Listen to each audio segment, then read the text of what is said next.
continuous open looped stories that I'd be telling about what I think will happen versus what actually would happen. And then it allowed me to have much more crystallized decision-making power in the future, because I was like, wait a second, I've seen this one before and I know how this one goes. And so that happened more and more times. So if you think about it, like if entrepreneurship were a video game, you have levels. So have you ever picked up an old video game and then you like beat it really quickly to the levels you remember, and then you get to the level you don't know, and then it's like really slow again?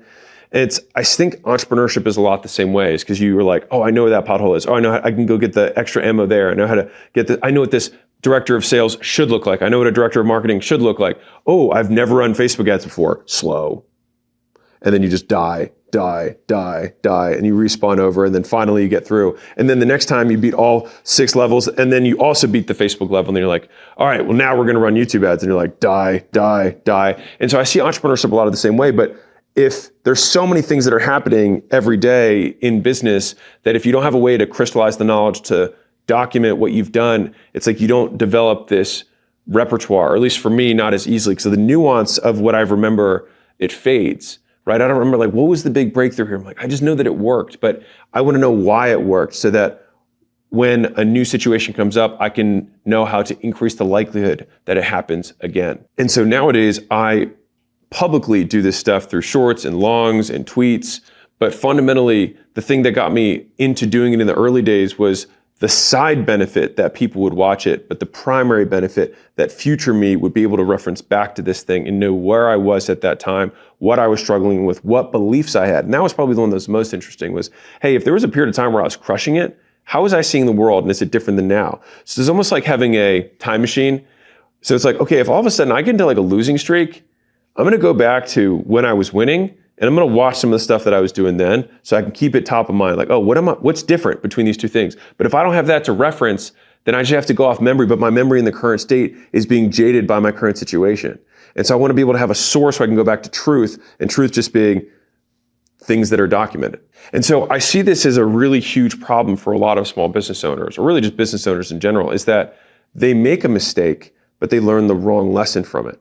And so Dr. Bergelman talked about this, where he said, it's worse to be successful and not know why than to have failed and know why correctly. And it's me paraphrasing, but that struck me when I heard that for the first time. And I think the reason it struck me was that it took me years to figure out why Gym Launch was actually so successful in the beginning. Now, obviously for me, I was like, I'm 27 years old, took home $17 million in income my first year. That's not revenue, that was profit. In my first 12 calendar months of the business, like I'm so great. But we are so quick to attribute failure to an outside circumstance, but we don't attribute success to an outside circumstance. And I had a number of things that were going well for me at that time. And so it's like I had Facebook ads that were super cheap, which made the stuff that our gyms were using super cheap and super profitable. For me to acquire customers as gym owners was also super cheap and super profitable. And so I had these things that were working, I was like, I'm just such a good marketer, but it wasn't that, right? I mean, because years later when that arbitrage disappeared, right? It's like, is the same thing happening, right? And so what happened is that Gym Launch had to evolve from an arbitrage business to one that won off of execution. And me basically realizing this, like why is it not printing the way it was before?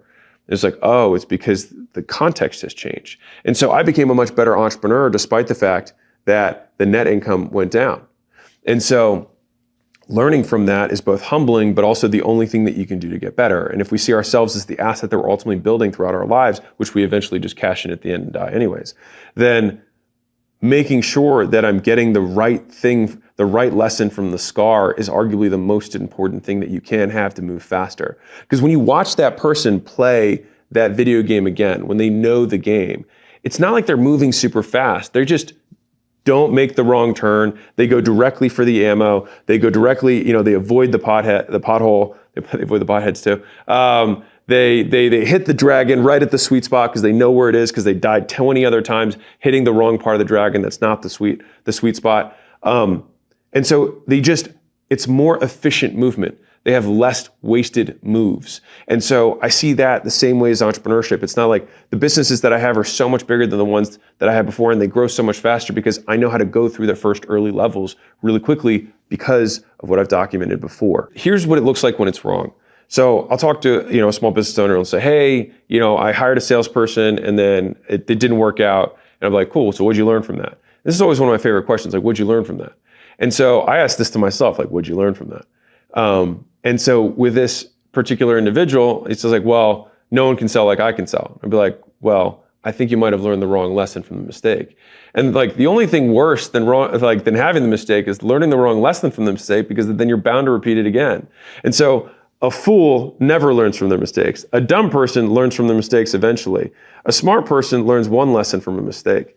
A very smart person learns multiple lessons from a mistake. A wise man learns from the mistake of others. The wisest man learns from their successes too. And so the idea is, if we think about that as a continuum of how we can move more efficiently through life and get more for every move, it's making sure that we're like that person playing the video game, that when we go back through, we know what potholes to avoid. Because imagine if you played the game and you're like, oh, I killed this guy because I hit him in the sweet spot, and you thought the sweet spot was here. But the real thing was that you